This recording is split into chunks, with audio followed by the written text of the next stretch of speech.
All right, hello. I am Miss AyeVee. I'm your Clark County Poet Laureate, and we are back for our next episode of the Poetry Corner right here at CCTV Local Channel 4. Today, of course, we're talking about all things poetry, but we're very excited to have local poet and spoken word artist D.K Grey joining us. Thank you so much for being here, D.K. Thank you for having me. Thank you so much. So I have been so inspired by all of the amazing things you've been doing over the last couple years. I've been watching you, okay? I've been watching you doing your thing, traveling across the United States, competing in poetry competitions, as well as your work with the youth in Las Vegas. So I'd love to just kind of hear from you, like, how has that experience been for you, working with youth, being a professional spoken word artist, which I think some of our audience, that's like, what? A professional spoken word artist? Kind of what is that?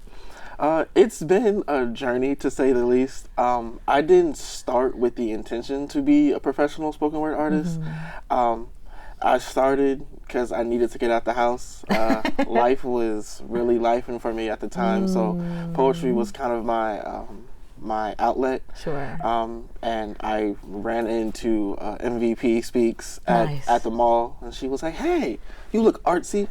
We have an open mic / competition down here. You should come." So I just went, and that's when I learned that there's levels to this. So I learned there's levels to it. Really sat down, tried to hone on my pen just because I wanted to get better. Sure. And then things just kind of took off. As soon as I won the first slam, everything just kind of took off from there. Because as soon as I won, then I got contacted and was like, "Hey, we saw you win this.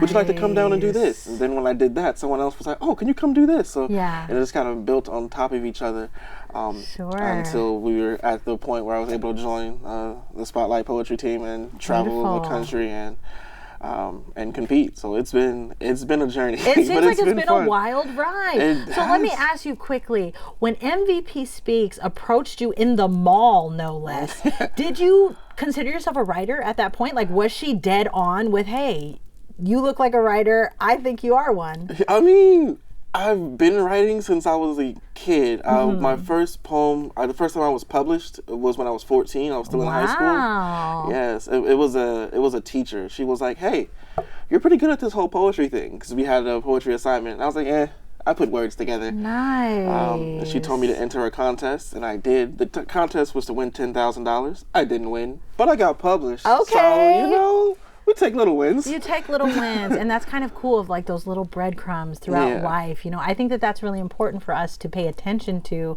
because sometimes as adults, and we come into maybe these things we didn't realize, like maybe you didn't realize, no, I actually am a writer, but now you look back and you're like, actually there was indications. So maybe sometimes it is about that, just kind of reflecting on who we've always been. Absolutely. And like coming into that. How amazing. So I understand that you're going to be able to share some poetry with us today. Yes, beautiful. We are so grateful. So please take it away. Let us know the title of your poem and do your thing. Awesome. Thank you. This poem is titled Sha'Carri Richardson, a letter from Jesse Owens to Sha'Carri Richardson. It was a challenge given to me by another poet, and this is the challenge was to write from someone else's perspective. So hopefully we got that down. Nice. This is a letter from Jesse Owens to Sha'Carri Richardson. Dear Miss Richardson, now I wanted to give you a full, long, drawn-out speech. However, you and I both know about doing things with a little bit of speed, so I'll keep this brief. 10.7 seconds. 10.7 seconds is all it took for you to go from runner to role model, from student to icon. 10.7 seconds, and you rain down hope on all the little girls experiencing a hopeless drought. 10.7 seconds, and this country and its people, they turned to you and sang your praises. 10.7 seconds. Which is why I think it's unfair that it took less than half of that time for people to turn their backs on you. Saying things about you, no longer as a runner, more as a person. And I'll be honest, this is not the first time nor the last time someone will try to tell you how to run your race.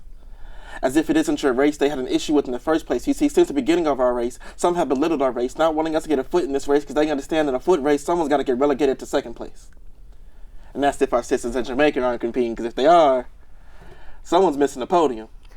And if you trained your whole life and you missed the podium, then what do you really stand on?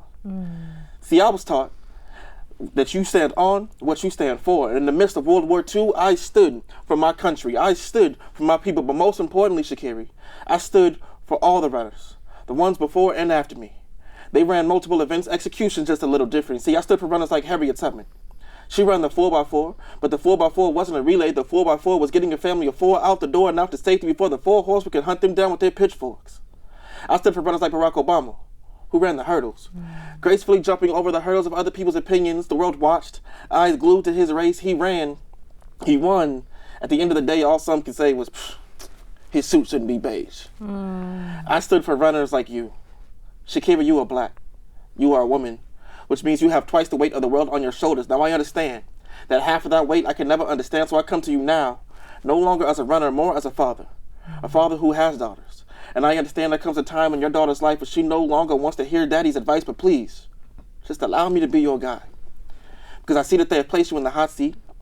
And when they did that to me, I stood out of their seat, I put on my Adidas, I warmed up my feet, and I ran.